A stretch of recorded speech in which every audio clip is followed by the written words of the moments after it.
Ko'zimni pasti bunday mana bu yeri bunday mishochka bo'lardi-da, grijasini oldirmoqchi maqsadga keldim. Bu meni gipnoz qilib tashladi. Toshkentda mutaxassis bo'lmagan fuqarolar tomonidan amalga oshirilgan plastik jarrohlik amaliyoti sabab bemorning yuzlari ayanchli holatga keldi. Men sizni qidirib atay Samarqanddan keldim. Siz o'sha Instagramdagi kosmetologsiz? Voy, xuddi shunaqa. Siz adashmadingiz. Meni tanlab to'g'ri qilibsiz. Qarang, sizchi 10. Yo'q, 20 yoshga yosharsiz. Qarang, yuzlaringiz ajin bo'lib ketibdi-da, ko'zlaringiz tagida, qovoqlaringiz ham osilib ketganda. Hammasini to'g'rilang. Siz faqat xavotir olmang, xo'p? Adasi, mijoz keldi. Siz irizam vrachmi? Ha, ular harbiy shifokor. Siz xavotir olmang, men sizni juda ham go'zal qilib qo'yaman, xo'p? Xotirjam bo'ling, ko'zlaringizni yuming. Biz boshladik. Bu bosh, men odamman, tajriba quyoncha qildi meni. Avval $700 dedi. Soat 8 ga ertalab borganim, kechqurun soat 8 ga boshladi operatsiyani. Litsenziyasi yo'q ekan, diplomi yo'q ekan. $520 berdim. Yana 150 ming so'm berdim. Eri ichib kelgan holatda meni kesdi bir tarafimni, shunday qon parillab ketyapti. Tashladi-yu ketdi, eri o'zi qildi. Shunaqa baqir-chaqir qilyapti, keyin lazer bilan nima qildi, kuydirdi. Ko'zimni pasti bunday mana bu yeri bunday mishochka bo'lardi-da, grijasini oldirmoqchi maqsadga keldim. Bu meni gipnoz qilib tashladi. Plastika qilaman, bu yeridan tortaman. Chiroyli bilasiz. 20 yoshga o'xshaysiz. Meni yoshim уже 50 ga kiryapman почти. Mendan tashqari 5 kishini betini buzgan. Bittasi yana keladi o'zi invalidni kolyaskaga. 3 ta joyimdan, bu yerimdan, mana bu yerimdan, mana bu yerimdan shunday iring o'qiyapti shunday. Menga ko'proq pul bersangiz dedi, shuni ichiga 3 ta operatsiya qildiraman dedi. Qoshimni kesdi. Haligacha ichi og'riydi suyaklarimni. Menga вообще mumkin emas ekan. Sahrga yotganimga doktorim rosa urishdi vrachim. Endi qiziqqanligim shu qilgan edi. Tibbiy bilimga egamisiz? Shogird tushgan mashg'ulotlarga pushaymonman men, to'g'risi. Opaga uzrimni so'rayman. Botoks, hijoblarni qilib kelaman men. Qachondan? Bir 7 yildan bo'ldi. 7-8 yildan beri, ha? Hech qachon bunaqa muammo bo'lmaganmi? Yo'q, hech qachon. Endi bu kishiga ip tushmadi, to'g'risi. Kechirim so'rayman.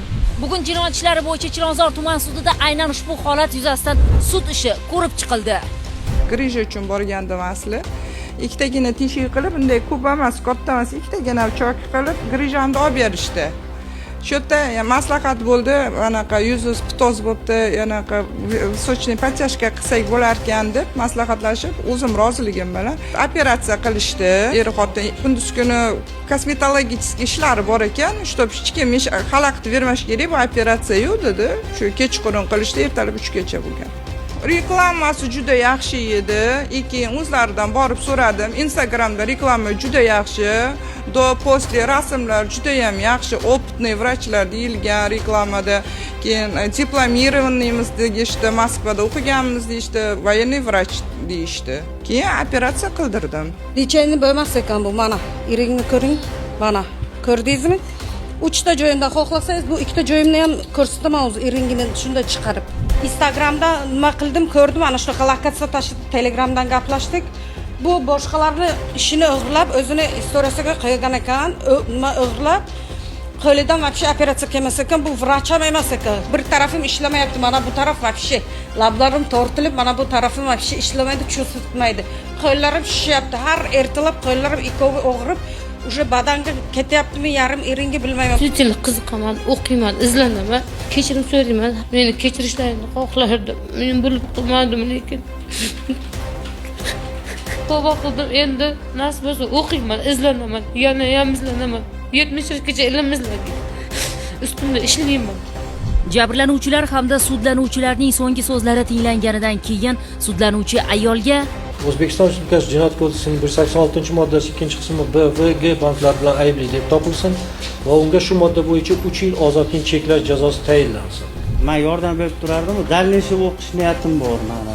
O'shanga avval o'qimagansiz. Yo'q, lekin harbiyda bo'lganimda bu narsalardan xabarim bor. Anaqa uchebkalarda bo'lganda meditsinadan первый помощьlar, venalarni boylash, o'sha yarador bo'lganda qanaqa yordam berish bo'yicha hamma narsa bizda bo'lgan. Demak, hech qayerda siz tibbiy ma'lumotga ega emas, o'qimagansiz, to'g'rimi? Yo'q, xotinimga 2 qat bo'lgani uchun yordam berardim, bir o'zi qiynalmasdi. Tampon berib turardi. Attestat bormi? Bor. Bitta attestat Bor. Kollej diplom yo'q. Yo'q. Universitet Yo'q. sudlanuvchi erkakka esa O'zbekiston Respublikasi Jinoyat kodeksining 186-moddasi 2-qismi B va G bandlar bilan aybli topilsin va unga shu modda bo'yicha 3 yil ozodlikdan mahrum qilish jazosi tayinlansin.